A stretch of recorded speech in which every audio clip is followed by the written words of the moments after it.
زیری د بي بي سي پښتون تلویزیون سره د جنرال صاحب خوشحال سعادت د نننۍ مرکې څو مهم ټکي. سلام ستړي مشئ، وخت مو په خیر. د سرحد نیوز قدرمن لیدونکو ښه راغلاست. نن ورځې مهمه او تازه خبر ده. خوشحال سعادت وایي زما دریځ روښانه دی، زه نور په هیڅ ډول افغانستان کې د جګړې دوام نه غواړم. که هر څوک بیا افغانستان جګړې ته ټیل وهي یا د جګړې اور زیاتوي، هغه که زما ورور هم وي پر ضد یې درېږم.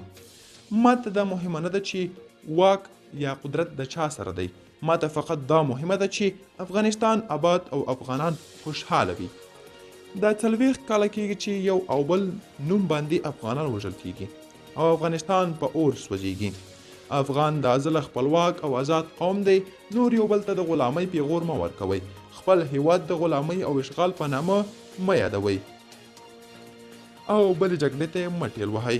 هیڅ افغان او پښتون د چا غلامي نشي کولی، نور خپل ورونه په دې نامه مه وژنئ. افغانستان د اوله یو آزاد هیواد دی، افغانانو په ډیرو آزادولو واخیستلو تباه او برباد یې کړ. نور باید د لړۍ ته د پای ټکی کېږدو. افغانستان آزاد و، آزاد دی، آزاد به وي. اوس یې وخت دی چې آزادولو پر ځای آباد کړو. ګران دوستانو، دا و د نن شمشي ویډیو. تر بیا ښې چارې، ښه وخت.